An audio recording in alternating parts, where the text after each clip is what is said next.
Good morning, everyone. My name is Glenn Howard. I'm president of the Jamestown Foundation, and we're delighted that you're participating in our seminar today. We're very much happy to present to you a virtual event to mark the release of a new book, Striking Back Overt and Covert Options to Combat Russian Disinformation by Thomas Kent, a senior fellow at the Jamestown Foundation. The book is extremely timely because there's significant attention has been given to the Russian disinformation operations against the West and their corrosive effect on the United States and other democratic governments.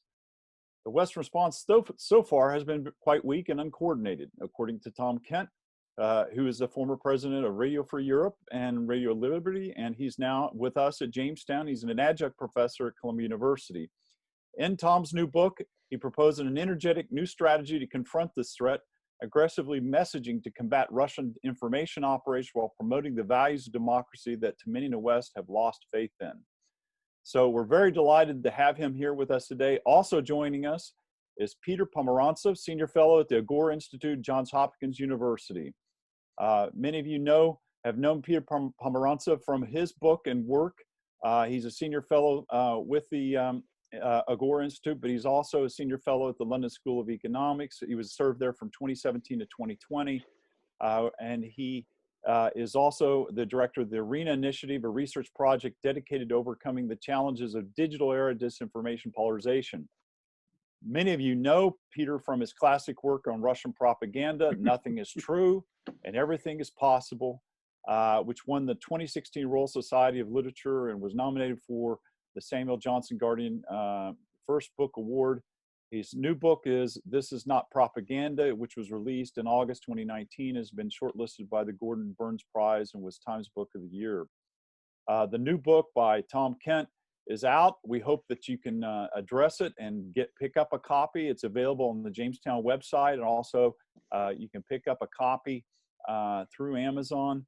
Tom Kent has been long associated in the fields of disinformation and saw it firsthand when he was serving as president of Radio Free Europe and Radio Free, as president of Radio Free Europe and Radio Liberty. So on that note, I'm going to turn the floor over to Dr. Kent and let him describe his new book, and hopefully everyone will have a very healthy conversation today. Thomas, the floor is yours. Great. Well, thank you very much, Glenn, for the opportunity to present my work and for all the support that Jamestown has given me in producing this book. I'm also very grateful that Peter has agreed to join us. Like me, Peter is oriented not just to admiring problems, but finding resolutions for them. The book assesses how the West might go beyond its usually defensive approach to Russian information operations, becoming much more assertive in campaigning for democratic values among at-risk populations worldwide. It also advocates, as we'll discuss today, a new level of messaging directed at Russia's own population. In my research, I talked to more than 160 specialists in about a dozen countries, to academics, government people, intelligence communities, NGOs, journalists, fact-checkers, foundations. I brought a journalistic background in Russian affairs from the Associated Press and my experience as a practitioner at Radio Free Europe, Radio Liberty, facing disinformation operations from Russia, Iran, and elsewhere. One conclusion I reached early on is that there is nothing inherent in democratic values or even true facts that makes it inevitable that they will triumph in the so-called marketplace of ideas. I think a lot of people believe that somehow our vision of free societies has to triumph, just so long as you can get that vision to people. I'm not convinced of that. On today's information battlefield, we can't depend on some ultimate epistemological justice to guarantee that our values win. Therefore, I think it's essential to assertively state our beliefs and call out those who spread falsehoods. In the book, I talk about overt public campaigning for democratic values, but I also discuss at length covert responses to Russian disinformation. Western governments have a long history of covert operations when they felt their interest to be existentially threatened. Look at British disinformation during World War II, or Western covert aid to solidarity in Poland. Both are celebrated today. Is the Russian threat existential? What are we willing to do in our time? In this connection, I focused a lot on ethics, what covert methods we feel comfortable with, and what techniques are, at least for us, morally unacceptable. In some parts of the world, especially Northern and Eastern Europe, resistance to Russian information operations has been highly creative. In several countries, government and non-government organizations have exposed Russian narratives and worked hard to reinforce democratic principles. They offer in many ways a model for other countries. Yet in many nations, including many larger nations, responses to Russian information operations have been episodic and disorganized. There's been exposing of deceptive Russian narratives, usually through the media. There's been pressure on social networks to better control disinformation. There's been promotion of media literacy classes to make society more resilient against lies. These tools have their pluses, but they also have their limitations. Publicizing a false narrative, even in an attempt to prove it wrong, can reinforce the narrative in people's minds. In heavily polarized countries, those who expose or fact-check Russian claims can be accused of bias themselves. Social networks have become much better at identifying Russian disinformation and removing it from their platform. But Russian operators have found new channels and tactics that are harder to detect. As for media literacy classes, teaching people how not to be fooled by disinformation, well, you need an awful lot of media literacy classes to reach herd immunity. Media literacy efforts also disregard the fact that many people know full well that information is false or questionable, but they gleefully spread it anyhow because it reflects their own prejudices or wishful thinking. So in my research, I found many people who believe the Russian onslaught requires much more aggressive responses than what we've done so far. Talk to them about media literacy classes. They say, yeah, and how's that working out for you? They have deep concern about our fighting the information war defensively, mainly on our own territory, with a focus just on trying to protect our own populations. These people advocate shooting not the arrow, but the archer, making Russia pay a price for its continued information and cyber activity. Costs can be imposed in many ways, and they often have been to some degree, through diplomatic means, trade sanctions, denying licenses to Russian-controlled television networks, or criminal charges, as we saw this week in the US indictments of 6 GRU officers. The West is also engaged in some cyber activity against Russian centers, like the US action in 2016 against the Internet Research Agency in St. Petersburg. Some, though, advocate a different tactic, one that's more symmetrical and less discussed. That's taking the fight to Russia's own information space and its population, creating direct information effects in Russian society for information aggression against ours. This has been a pretty controversial subject among Western policymakers. In recent years, US officials have considered various ways to message Russians, be it about Russia's external behavior or internal conditions under Vladimir Putin's regime. These proposals did not get very far. The feeling seems to have been that that kind of action would be unnecessarily provocative, or that Russian internal propaganda has such a grip on Russian citizens that anything you did from outside to try to change opinions would be pointless. Of course, US government financed broadcasters, Radio Free Europe, Radio Liberty, and Voice of America, speak and post to Russian citizens every day. The same for the Russian services of the BBC, Germany's Deutsche Welle, and France's RFI. They talk to Russians about conditions inside the country and the cost of foreign adventurism. But these networks cannot be used for government messaging assignments. They're run by independent administrations and editorial boards. The government can't tell them, for instance, to turn up the heat on such and such a country, or to go easy on somebody, or to spread a specific point of view. So that means that if governments want to be able to respond to Russian information operations through actions they can calibrate aimed at Russia's population, they will need to develop their own information tools and their own doctrine for that purpose. Now, big caution here. Plenty of analysts oppose any new level of messaging to Russians. They say that whatever the message is, it would change very few minds in Russia. That might be especially true if the messages bore the identities of Western governments. Not many Americans would believe a message with Kremlin logos all over it. Overt messaging to Russians by Western states might face similar obstacles. An alternative would be, of course, for the material to be unattributed, not revealing its source.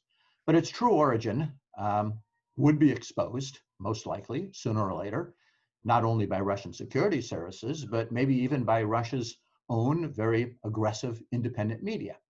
Western governments could then be perceived as having descended in desperation to the same covert tools that Russian operators use. On the other hand, there are those who believe that stepping up communication to Russians is not only reasonable, but essential. There's an analyst in Estonia, Dmitry Tepirik, who advocates for a ruthless projection of truth to the Russian population. One could even argue that such an effort could add stability to the relationship between Washington and Moscow by establishing some form of information parity.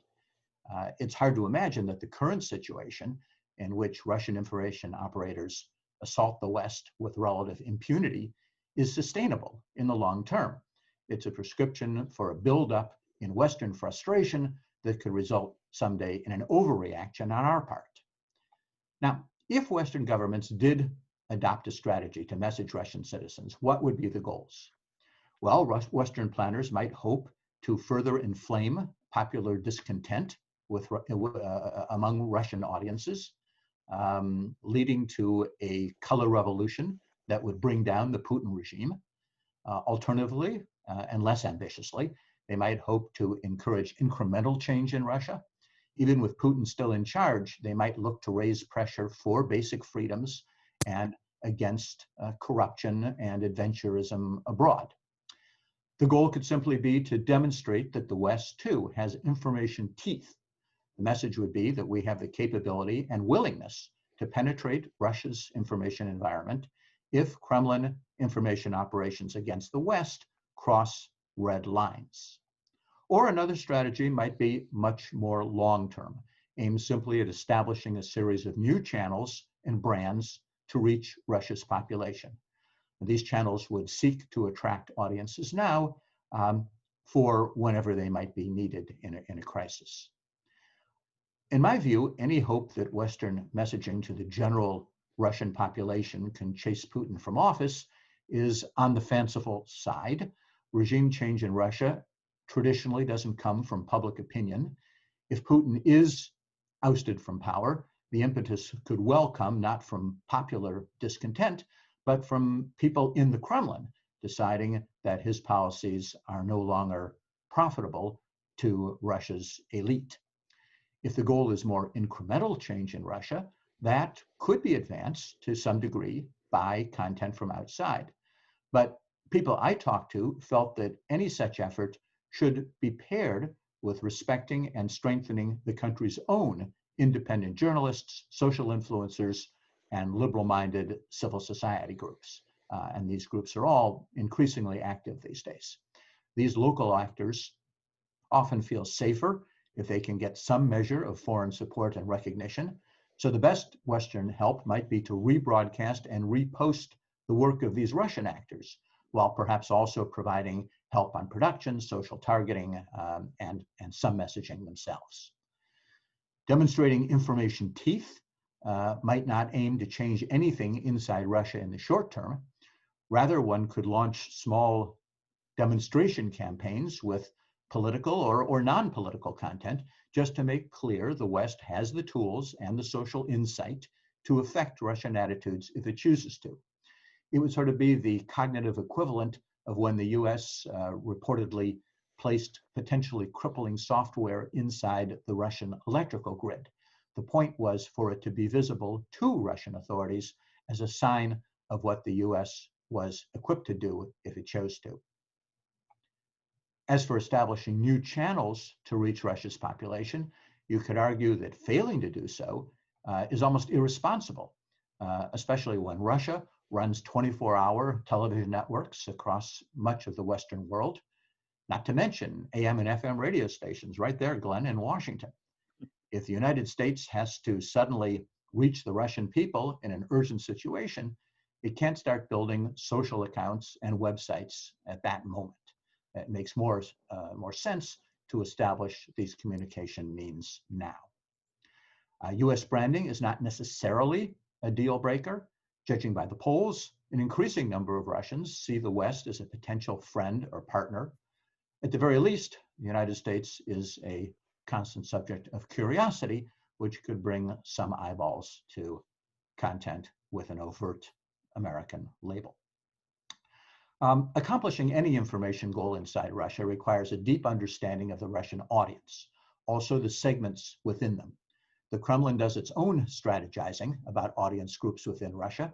According to documents leaked to Mikhail Khodorkovsky's Dossier Center, in advance of this year's constitutional reform, government strategists prepared different messages for 6 Russian population segments: pensioners, patriotically minded citizens, Putin loyalists, youth, the poor, and citizens with critical attitudes toward the authorities. Peter Pomerantsev has thought a lot about population groups in Russia and the messages most likely to appeal to them. Not only Western governments might speak to Russia's population. As I noted, a growing number of non-government pro-democracy actors have appeared in recent years with broad experience with social network campaigns and websites. Several are located in former Soviet bloc countries, meaning they can work easily in Russian. They can be much more creative than government information departments. They're also fast. Governments aren't built to react at the speed that information moves these days. With the right support, non-government groups could use their own brands to create messaging to Russia that would be quicker and more authentic than content from government actors. A potential obstacle to any outside messaging to Russia is the possibility that the Kremlin could close off its internet to content originating abroad. In May last year, Putin signed a law that would let authorities disconnect the so-called RUNet from the world internet if authorities felt it was necessary. That cutoff project is technically very difficult, but even if the ultimate cutoff switch never appears, the Kremlin has been steadily increasing its internet control. Some Russians already use VPNs and proxies to reach banned foreign sites or to cover their tracks online. If the situation worsens, a new level of technical workarounds is likely to appear. There are other ways to get content into the country. It could be sent to individuals who would place it on local intranets with less possibility for government control. There are new digital versions of shortwave radio that can be received on a cell phone with a little adapter. Satellites, email provide other paths. The most important thing is that content from abroad be interesting and useful enough that people will make an effort to access it. I'd put my money on non-government actors to create content with that level of quality. If content from abroad becomes very difficult to access, the importance of Russia's own independent journalists, social influencers, and civil society would rise even more. And that's another reason why the West would do well to encourage them now. Ideally, Russian attitudes should be formed by Russians, not outsiders. There are many Russians who stand for society free of oppression and corruption. So stepped up messaging to Russians from the West may have an important role to play in creating information parity with Moscow. It could bring some incremental change and keep channels open for future communication. But the more it respects and recognizes and takes into account the work of internal pro-democracy voices in Russia, the better. I think I'll stop here. Happy to hear any questions or comments you have, Glenn, and then I look forward to Peter's comments and the discussion afterward. Thank you very much.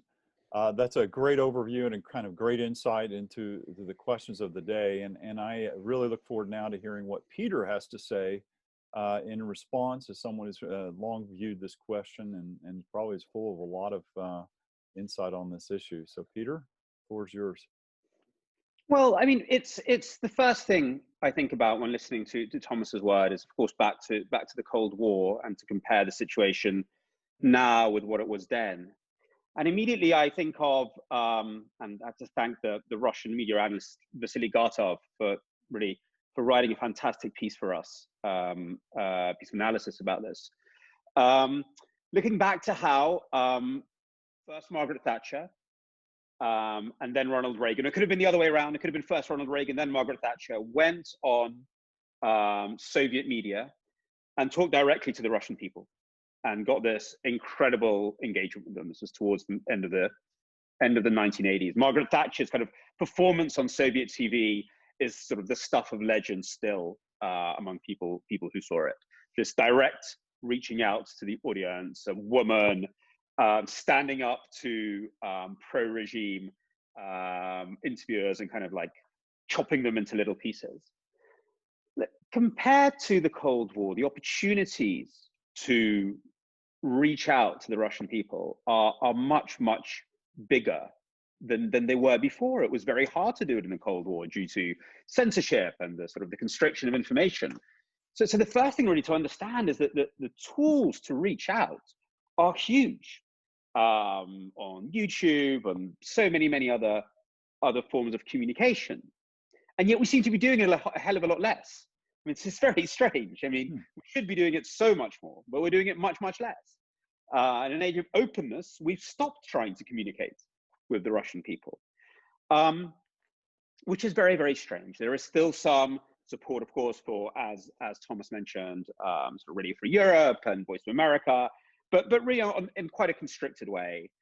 Certainly their budgets are not increasing when really they should be, when every other country in the world is increasing its international information sort of presence and support.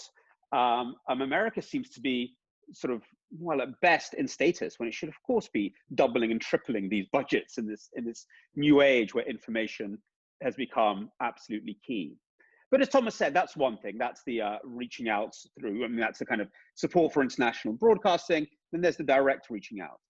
I think we definitely need a new public diplomacy strategy to reach out to the Russian people. Just as back in the Cold War, there has to be very clear statement about the difference between conflicts we have with the Russian government and, you know, whatever, various targets of targeted sanctions and the Russian people in general. That's so important. And if we are to get a new administration that thinks about the Russian problem more seriously, I think that's the number one thing to start working on. And the next question is what to start talking to them about. We live in this very, very strange world where information borders are open, but there is a very, very successful propaganda inside Russia. We see it in other markets too, of making people deeply, deeply distrustful of any kind of information coming from both inside, but especially outside. Vasily Gartov calls it white jamming, setting these kind of psychological blocks where people are just so distrustful and so cynical, they won't appreciate anything coming from outside. So the question is, how does one, that's the great challenge we face, I think much more than the 20th century. How does one overcome conspiracy? How does one build trust? That's something we have to do in many ways inside our own societies, but especially if we're going to take this kind of outreach seriously. You know, I think I would start by thinking about, you know, what are the common themes that bring people on the different sides together? What are the common issues that bring them together around science and technology, around health, for example, around the idea of sort of social and economic development? I mean, if the aim of the strategic narrative aim of the Russian government seems to be to instill cynicism, to instill distrust, that's really the great intellectual challenge that we face. How do we build that trust? And who then are the communicators who build that trust? Thomas mentioned very briefly how there's still a lot of curiosity about the West and Russia. It's much bigger than curiosity. People still watch Western movies, are fascinated by Western science, are interested, associate themselves with Western culture. If anything, it's Putin who has to walk this very strange balancing act of making people resentful of the West and yet keeping open all the benefits of Western-style globalization. He's actually in a very, very weak position. So the opportunities to reach out are huge. And I remember once with Gatov, we thought very jokingly about who would be the people that would be trusted. And it might not be the people we think. I can't remember who came up with the idea. Arnold Schwarzenegger, that's one who'd break through, you know. Weirdly, not Stephen Fry, but Hugh Laurie, because his series House is huge in Russia, Dr. House. Look, I'm just sort of putting out a few fun ideas there, but that's what we have to aim for. In terms of the covert and overt thing, look, we've thought about this previously in the Cold War. When Radio Free Europe started, you know, it was actually launched as a covert operation by the secret services. It's a post-Second World War environment. You know, people are still thinking in Second World War ways. And it's first launched as a covert operation by the CIA, but with a kind of, it's meant to be, you know, funded through some sort of foundation that actually didn't have any money. I can't remember exactly well. Thomas will know so much better than I. I think it was in the 60s this came out, and it was a scandal. It was a scandal, and also I think almost an existential threat inside the US. People were outraged. But Nicholas Cull, who's looked into it, he's a professor of public diplomacy at the University of South California. He told me that actually viewership went up. Russians were interested in what the American state has to say. They respected something that had the might of the American Congress behind them. Quite the opposite, yeah? Covert was kind of uninteresting. Overt is so much more interesting. What are the big guys over there saying? So, you know, I think we have some experience with that. Also, Thomas mentioned very briefly British disinformation during the Second World War. I'm actually writing a book about this. This is my new specialist subject. Once we dig into it, we find that from 1943, it wasn't about being covert. Even though the British did have a whole range of black propaganda channels. So it was British pretending to be Germans, yeah? Pretending to be Nazis, broadcasting into Germany. Incredible operation, having a great fun writing about it. It was done in a way, German listener knew perfectly well this was British playing at Germans, but it made it a legitimate way for someone living in the Nazi dictatorship to listen to the British. Tuning into the BBC, that was dangerous for you. You could always say this way, hey, you know, I thought this was a German channel. I didn't realize this was British. So even there, it wasn't actually covert. It was just something that, you know, it was wink, wink, nudge, nudge. So even there, once you start burrowing in, what we may have thought historically as covert operations were actually something psychologically much, much more complex. So those are my kind of main notes. But look, the great strategic narrative of the Kremlin, and which it is deeply successful, is to not make people love it. It is to make people deeply, deeply cynical and distrustful. And what we have to think about with really these huge information opportunities and technologies around us is how do you foster trust and overcome cynicism? And it's a huge challenge that, you know, it'll take many, many experiments to solve. But firstly, we have to want to do it. What strikes me now is just how little we're doing, let alone strategically.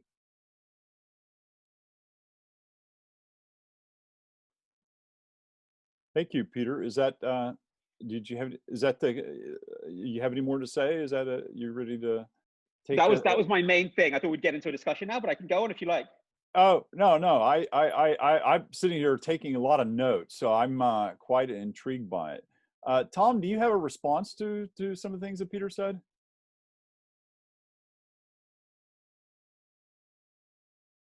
We can't hear you.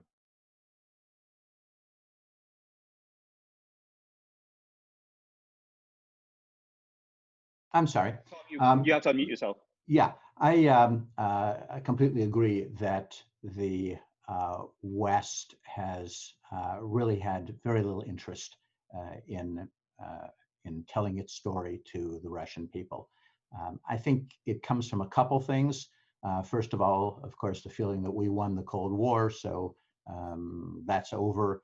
I mean, we don't think that anymore, but when we thought that, when we thought we were at the end of history, we dismantled a lot of organizations and de-emphasized a lot of specialties related to speaking to Russia. We have this fear of propaganda. The word propaganda is so terrifying that I've had so many people in the United States and in Europe and so forth say, oh, well, I certainly wouldn't favor propaganda, as if propaganda necessarily, as if an assertive expression of your beliefs and values is somehow immoral. People conflate propaganda with disinformation. It's not the same thing. And then, of course, these days, this feeling in the West of who are we to preach? You know, our societies are such a disaster. You know, we don't have any lessons to teach anyone. Well, I think we do have lessons to teach. And in fact, teaching is not required. There is an awful lot of native, around the world, native organic support for democracy. We see pro-democracy demonstrations everywhere. We see oppressive governments being overturned. So the democratic genie is out of the bottle. If we don't believe anymore in democracy, a lot of people do. And I think we need to support those people. Well, let me ask both of you a question about the issues come up about information deterrence. And so there's many people now arguing that we need to go on the offensive, quote unquote. But from what I hear from Peter is that information going on the offensive is not necessarily covert, but it could be something as innocuous as giving an interview or going into the open channels of kind of trying to deal with reach the Russian public. Is that Peter and Tom, what does information deterrence have to be in this age? Peter? Well, look, I mean, look, we don't live in a world where it is hard to technically reach across borders anymore. I mean, let us start with the technologies out there. This is not the challenge that we faced in the Cold War or during the Second World War. I think that kind of you know, that's where you start, and that isn't even being being looked at. So I you know, look, I think we have to always think about what is the strategic aim. Yeah, the strategic aim is, I suppose, on a very simple level, to differentiate the Russian regime from the Russian people and keep that, what public diplomacy always did so well, keep the dialogue open for a future when, you know, there might be some other political situation where we have that dialogue going, to build those relations, build that trust, and of course provide a conduit for, you know, correct information and so on and so forth. I don't see how one really builds that trust if one isn't really quite open about what one is doing. How, you know, that's my immediate thought.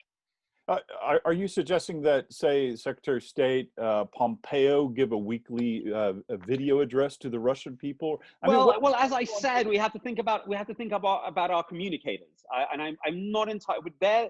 We would really have to think a little bit about what the Russian audiences think. Who do they trust? My sense is that anybody who is like, you know, the Secretary of State that is not thinking creatively about this at all. That is really just playing into exactly kind of like, you know, the frames that the Kremlin has set up. So you're basically hinting that a kind of periodic address with American social figures, say, you hinted at Arnold Schwarzenegger. He was someone who was able to kind of break through that mold. We'd have to research it. We'd have to think about it much more. But yeah, who would be the right person to start that dialogue? I'm not sure somebody, you know, I think it has to be someone long-term. It's not somebody who's just an appointee for a couple of years. It's someone, you know, who can build up that trust with maybe a genuine passion about Russia, who can really talk about it with some knowledge, might even speak a little bit of Russian. You know, it's not one person here. We're talking about a whole, you know, a whole program. Yeah, a whole program. I mean, like, there's no one magic spokesman who can break through. But well, there's a tendency among think tanks in Washington and other experts on the region, and that when they get a an inquiry from RT, their first response is, I won't go on the show because there's just going to be an ambush, you know, and it's all set up. And so there's kind of this tendency to kind of dismiss it because of the propaganda dimension. If you're not well versed in how to respond to their techniques and being ambushed, then the tendency is just to avoid it, you know, not to give interviews. Well, I think RT is kind of a setup, and I Yeah, think completely. if you go on RT, you get what you deserve. But it's appalling that that RT should be a platform that's so powerful and so widely viewed, and the United States has nothing like that. The question should be, what platforms can we create that have that that viewership and that visibility, and go on those? Or even more directly. I mean, we're not embracing the sort of the new technology. It can be much more direct. I mean, through various internet technologies, it can be a direct address. You don't have to, like Margaret Thatcher, wait until you're invited on Soviet TV and then, like the great rhetorical talent she had, to turn that to her advantage. So you don't have to wait. That's what I'm saying. Can be much more front foot, and with a much more understanding of local issues and local concerns, and not like top down that it was in the Cold War. It's not one pulpit anymore. You know, you'll be talking to different audiences. So again, the opportunities are just there to be seized. Look, it will get trolled. It'll get attacked. It will get, it'll get spoofed and undermined.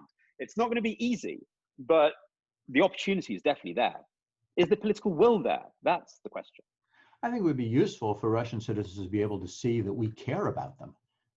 That if there is trolling and spoofing and everything, as Peter says, which is absolutely right, so be it. You know, let that be the talk of Russia.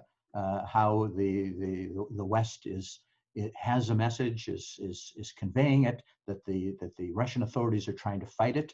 I mean, let that be the subject of conversation, rather than a sense that that the Russian people aren't a focus of the West, and we don't really care that much about them. Well, we have a question from Andy Cattell on the forum in the chat room. It's a question for Tom Kent, and he says, if and when Western organizations support Russian independent media by amplifying their content or providing production and other support, as you suggest, wouldn't that trigger the Russian government allegation that foreign agents are improperly meddling in Russian internal affairs? Would a workaround be what Meduza is doing legally, registering and establishing headquarters outside of Russia? For example, what it's doing in Latvia. I mean, is that a viable option? Certainly, there are all sorts of ways to operate. I'm in favor of 100 flowers blooming, and it's fine for foreign-based operations to exist. I think Meduza has a lot of impact. It's a very good idea. In terms of endangering Russian independent actors by supporting them, I would let that be decided by the Russian independent actors. Sometimes they're more courageous than we think they are. They know the situation. Indeed, if one sends money to a Russian, say, independent journalism organization, that can endanger them. It can lead to their being labeled a foreign agent and all sorts of complications. But if you give them a prize, if you quote their work on the front page of the New York Times, there are all sorts of ways to encourage people, short of actual financial support. We have a question from Oksana Jensen. She's asking a question about how do we resist Russian disinformation in the U.S., given that a portion of the population appears to be susceptible to it and shares it freely on social media with their networks. So how do we resist Russian disinformation? Peter, you want to talk about that? Oy vey. It's a big question. I mean, look, in the US, wow. Look, I think there was some mention made. Look, I know this is a new problem in the US, but anybody who's been in, and I hate this term, the Russian near abroad, it's a Kremlin term and I don't like it. But anyone who's been surrounded by Russia knows that the sort of stuff that America has been undergoing the last sort of 4 years is really kind of just, part of the course nowadays. So look, you have to have a whole complex of issues.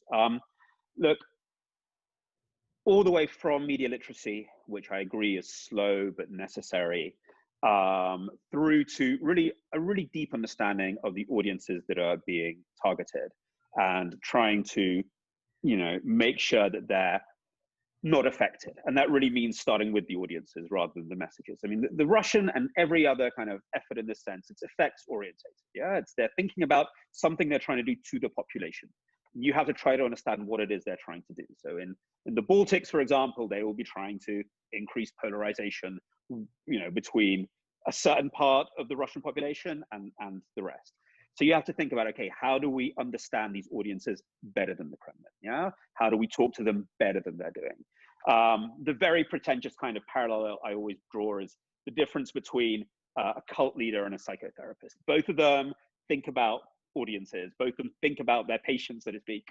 Think about their deepest fears and resentments and hopes and their fears.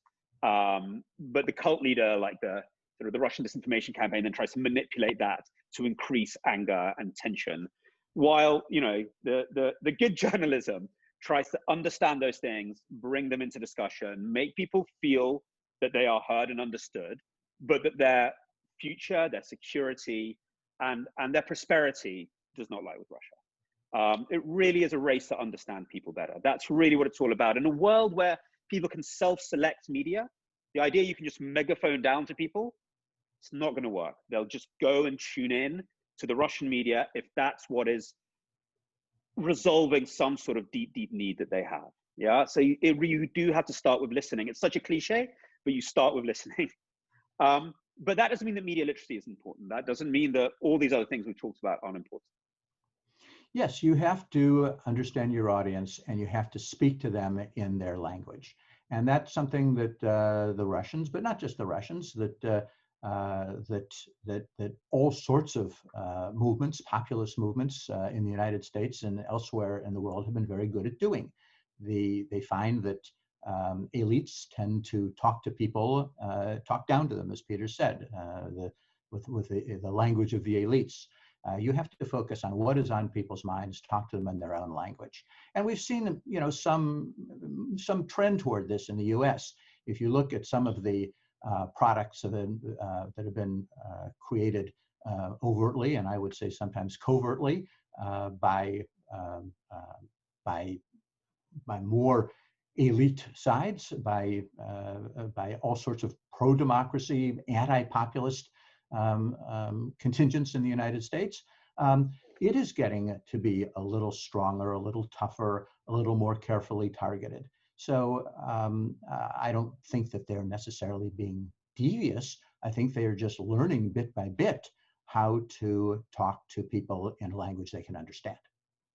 But let me ask you a question. What is the difference between Meduza and Radio Free Europe? I mean, here you have two entities, and one seems to be doing something slightly different to the other, but Meduza seems to get, for more bang for the buck, it seems to get a lot of attention. And I mean, what do we have two competing institutions trying to deal with this? I mean, Tom, what is your, and Peter, well, feel free to. First of all, I think that, Radio Free Europe, Radio Liberty does get a lot of bang for the buck. They've got, something like 7 to 10 million Russians who, on a weekly basis, do see some of their products and often look for them quite eagerly.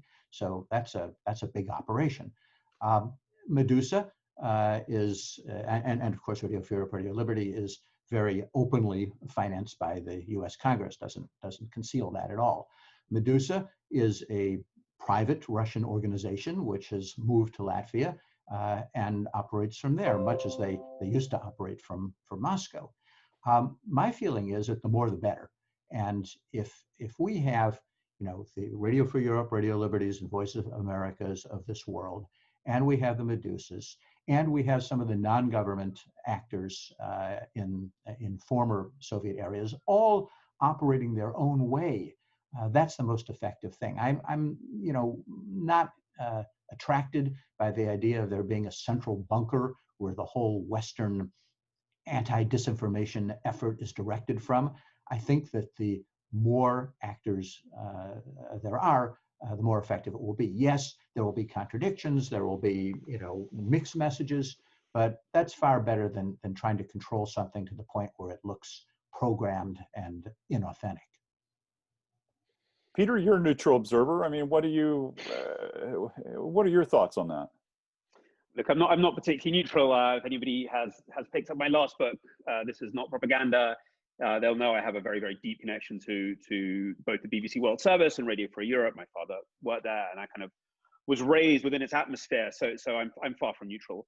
Look, I think the strength of the Russian approach to information is that even though they have lots of bits and bobs, it is all centrally coordinated. Yeah, but that's also their weakness. And the great strength of the Western one is that, you know, it's this huge flotilla of utterly different things, small actors, big actors, all like often with their own kind of policies.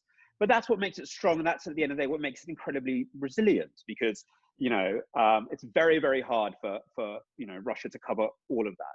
So the fact that, you know, we're talking about everything from, you know, the purveyors of quality information to Russia range from courageous tiny little NGOs in southern Russia through to Radio Free Europe is great. You know, it means that there's this kind of like genuine ecology which is unembraceable because it is uncoordinated.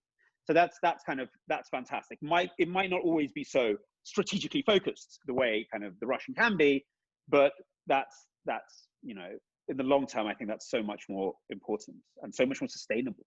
So that I mean, that's what I think. I think, look, the great challenge today, I mean, Thomas mentioned it, you know, is you know, we live in audiences which self-select their media, even inside Russia. So even the Kremlin is thinking, okay, how do I sell these constitutional reforms in different ways to different bits of Russia? You know, they've learned that as well. They know that you can't broadcast down. So I suppose the question to ask for, let's say, Radio Free Europe or Voice of America, with the new administration, get, you know, the budget tripling that they really should get in this new world.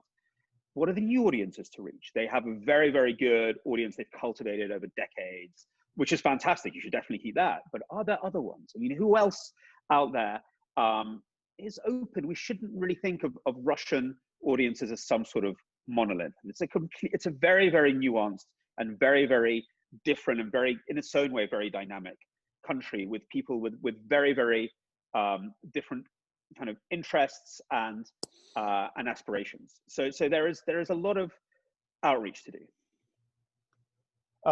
You raise a very interesting point. We have a question from Senator Gordon Humphrey, who's watching today, and he asked basically for each of you, what would be your explicit recommendations for the next U.S. administration in regard to this problem? Do you have any specific yes. dues?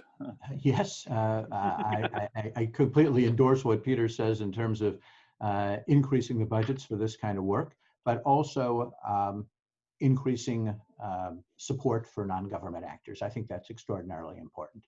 I think it would be great if the government had a clear doctrine vis-a-vis Russia. Ronald Reagan had a very simple one. He said, "My doctrine is that we win and they lose." Perhaps it should be a little more sophisticated than that. But the idea should be that here are our points. Here's what we expect from Russia. Here's what we're looking for. Here's what we're willing to do.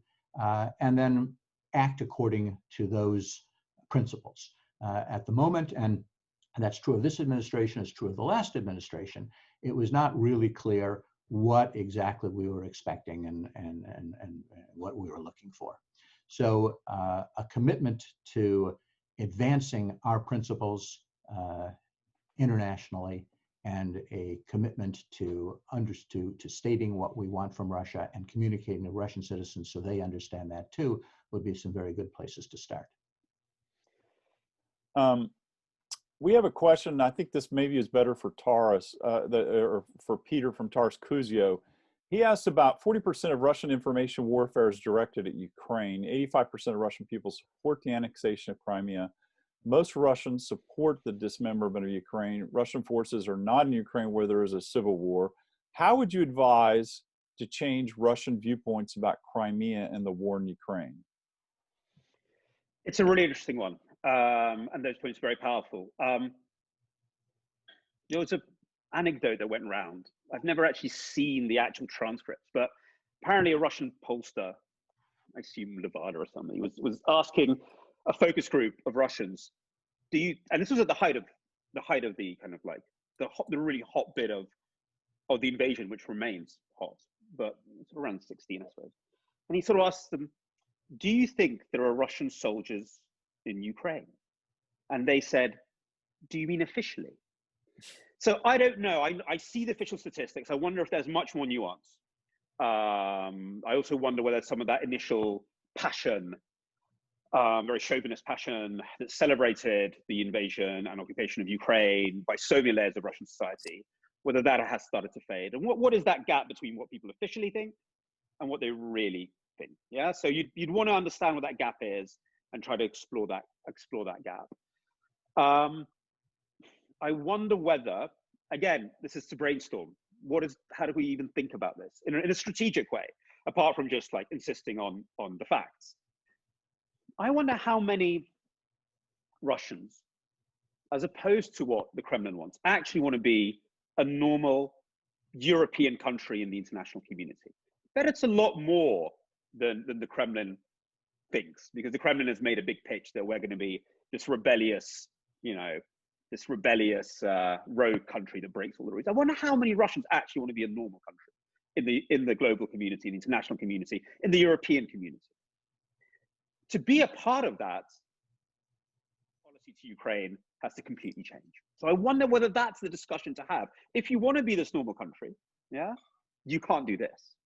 You hear a lot, again, this is so anecdotal, it needs to be explored much more fully.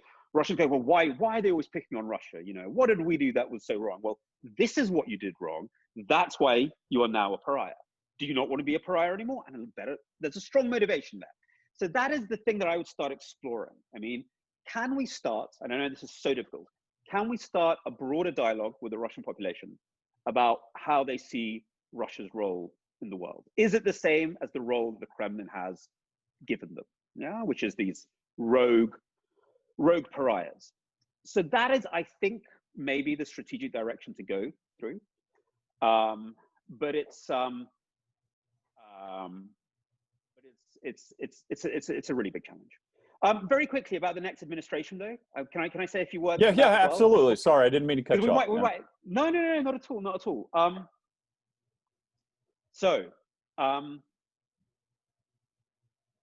Look, I think it has to be even bigger than this. I completely agree with Thomas. We need a Russia strategy. You can't talk about the information strategy without the Russia strategy. I mean, they're part of the same thing. So obviously you need a Russia strategy. But I do think there is a real need to define what is a democratic information environment in space. Yeah, that goes all the way through from what are the rights of a citizen online, yeah, in a democratic environment. How do we regulate tech in a way that's in line with human rights and democratic norms? And to almost show people in Russia, look, there is a different democratic information environment that you can be in, yeah, where you have many more rights as a citizen online, where you're not getting surveyed by the state like you are in Russia, yeah, where the state does not have the right to manipulate algorithms so you only see what they want, and so on and so forth. I think there's a real bit of intellectual thinking and then policy making to do, which expresses what is the idea of a democratic information space. We did that very well in the Cold War. In the Cold War, it was obvious. The democratic information space had pluralism, freedom of expression, and the marketplace of ideas as a metaphor. All those ideas, while still very powerful ideas, we need to start re-examining what they mean in a digital age, because they can't be articulated in exactly the same way as they were before. I could go on and on about this because this is one of the main foci of my work, but there is a big moment to seize there. And of course, the great danger is at the moment, the EU and America are going in different ways on regulating tech, on regulating the media space. We have to come together on a kind of a common denominators around things like content moderation, around what are the rights of the citizen online, and so on and so forth. I'd recommend the excellent paper that I worked on as one of many for Annenberg, called Freedom and Accountability, all about how we regulate disinformation online. It's a really big moment that the next administration can seize. And do you think, let me ask you, there's a question from Simona Soleno, who is asking a question um, about the role of East European countries that have a history of communicating with Russians. Uh, could they join this wave of communication? What would be their role within this? And now we've already kind of talked about Meduza, but obviously they have an experience, they understand how to interact and deal with Russia. How can we draw upon their experience in this and trying to develop the strategy you're kind of identifying? Yeah, sure. I mean, as I was saying, these are people who have a very good understanding of Russia, very good understanding of the language. They also have the motivation to speak to Russians, and they have credibility. You know, if they can say that, you know, yes, we too experienced Soviet times, but look what we've done now. We've accomplished this and that, and you know, our society has these advantages. We're members of the EU now, and as a result, XYZ. So they have an authenticity, I think, that someone from an ocean away doesn't. So I'm all in favor of subsidizing these groups and giving them a certain degree of freedom, not giving them a script, but saying, look, you know, talk to Russians in your own way. And I think that a multiplicity of such voices speaking to Russians in their own way will have much more effect than some organized messaging from Western governments. So do you think that a new administration should have a information summit that brings all the many experts from Eastern Europe to the United States, or in a virtual way, to kind of get their input at a government level on how to develop this type of information strategy? Is that well? I think the U.S. government is already in contact with a lot of these people, and so are other Western governments. So these are not unknown or unknown forces. I think it's largely a question of subsidizing them and supporting them in many ways, including teaching them better about social targeting, things like that. To me, you know, if you bring them all into Washington and have a big meeting with all sorts of photographers there, it could damage their credibility. These are independent actors, and they should be viewed as independent actors and treated as such. And the less we portray them as errand boys for the West, the better. They have their own story to tell. They have their own belief in democracy. They have their own experiences, and that's what we should try to leverage.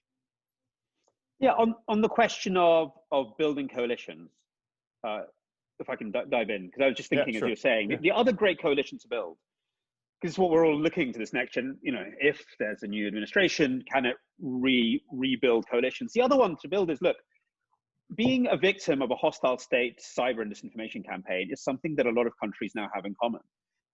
Obviously, countries bordering Russia, but also Germany, France, Britain to a certain extent, and of course, America. That's a common experience. That's a really easy way for the next administration to say, hold on, guys, you know, do we need an Article 5.0? Not a new NATO, but do we need some sort of information alliance? If one of us suffers this sort of attack, you know, the proportionate response might come from another one. That might be a very strong check on Russia. You know, Russia might not care about an American response to one of their covert operation campaigns. They might care if Germany cancels its next Mercedes plant in Bryansk. Yeah. So if they were to understand that all of the democracies club together to say this is unacceptable behavior, and we will find asymmetric, proportional, and powerful responses that you will not know where are going to come from next. They could come from any of us. That might be a very strong check on Russia. So that question of what do we do about Russian disinformation? Most importantly, it'll bring coalitions together, which I think is key now. Yeah, that's a really interesting point you raise, and we've had a question too from someone that asked, from Catherine Fitzpatrick. She's asking a question about the origins of Jamestown and helping Soviet defectors. And you know, it's true that Jamestown began as a way to help defectors write their memoirs, and so the question is, you know, have we lost the ability of getting defectors to come to who basically come to the West and help them write their memoirs, and should we work harder at trying to get defectors to come and exposing the cynicism about the Russian ideology that in portraying that? Have we kind of lost that? Well, not every defector is a high-profile intelligence agent that has a book in them. I think, to the extent there are, I think it's fine to publicize it. But there are so many people who have left Russia because they felt that the country was oppressive, corrupt, and so forth. And these people are all over the West, they're all over the United States, they're all over East Europe. So their voices, I think, particularly aggregated, you could do whole programs about them. They wouldn't be telling Russian citizens anything that Russian citizens don't know, but they would be suggesting that people are not eternally condemned to live under oppression and corruption. They have agency, and either they can leave Russia or they have the opportunity within Russia to try to make life better. It's such a good point from Catherine. I mean, it's something that we wrote about a lot, I thought about a couple of years ago a lot. What is the modern defector? Is it the whistleblower? Are we talking about whistleblowers from Russian companies? I mean, what is that modern version? Of course, you still have defectors, but really it's a much more kind of like complex situation. Is it people who walked off Russia today? Should they know that there is somewhere they can come? I mean, what do we mean? What is that new iteration of defectors, and what kind of cushion should people know can greet them, given maybe the relative smaller scale of their risk, or bigger if you're a whistleblower from a powerful company? But yes, I do think that's very, very important, absolutely important. But maybe just today's defector looks a bit different than the previous ones.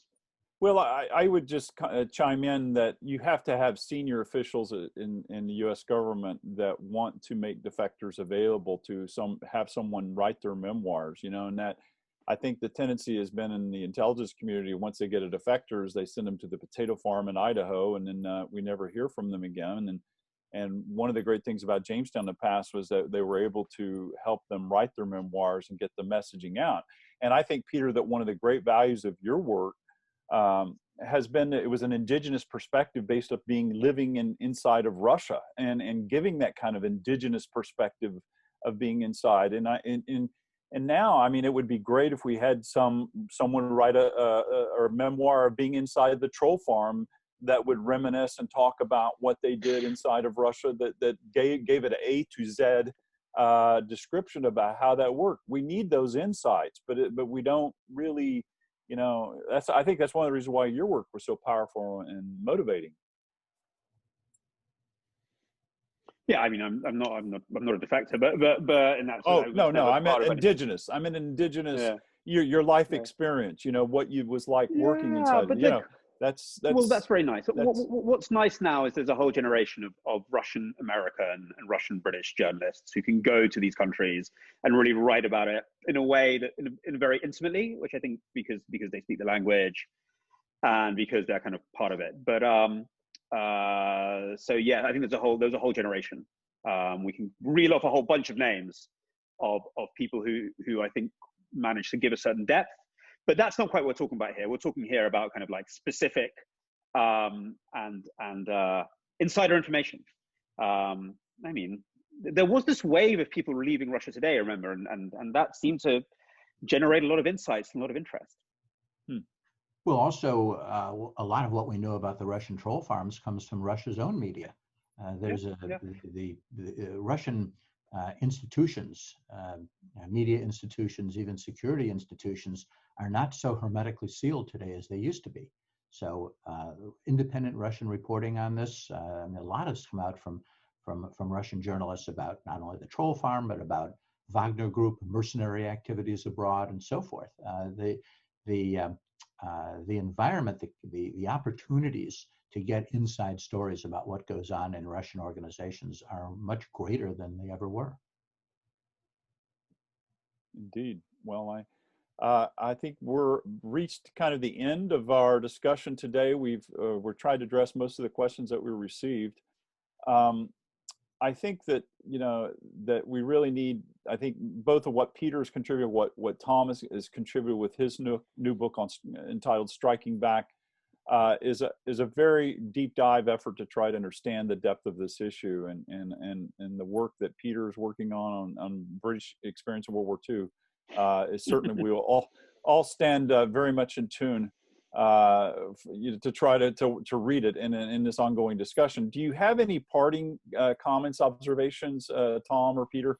I mean, it does seem that there's a lot of people that have the new administration coming online around the corner, and people do want to know what your 2 cents is to recommend. But one of the things I kept hearing today is, forgive me if I didn't understand it correctly, but is we need more, and we need to throw more money at understanding the issue. I mean, is that really going to help? I mean, what specifically can we do more of better? Well, I think one thing to recognize is that we are not necessarily on the losing side of history. It is very fashionable to believe that authoritarianism is triumphing, and we're just completely in tatters. I mean, we are in tatters in some ways, but compare the situation now to during the Cold War. Whenever in the Cold War, it seemed, whenever there were popular revolutions against authoritarian governments, we were the ones who were on the side of the authoritarian governments. And it was the Russians and the Soviets who made an awful lot of points by being on the side of national liberation movements and so forth. Now the tables have largely turned. Whenever there's a popular revolution somewhere, it seems to rebound to our values and to our benefits, and the Russians are the reactionary power trying to hold things together. There's so many authoritarian regimes which survive basically through the technology of repression. Yeah, they control the internet, and they've got, face recognition, but, you can't build a regime on that long term. So I think that we have to recognize that the movement for democracy in the world, despite everything we do to convince ourselves that it doesn't exist, is actually quite powerful. And there's something for us to leverage. We are not, drowning. We just have to become more efficient at taking advantage of a trend that's there. It's not just a trend. America, let's not beat about the bush. America plays a crucial role in this. If America retreats, the cause of these causes are often weakened, and America can play a very malign role. Certainly not rosy-eyed about the role it plays, but it can also play a very positive role.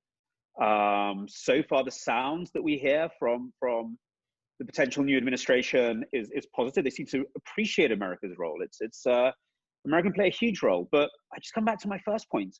In an era, so the institute that I have, we do a lot of analysis of disinformation campaigns across the world. Look, every country is now beefing up its information kind of potential, both overt and covert and official and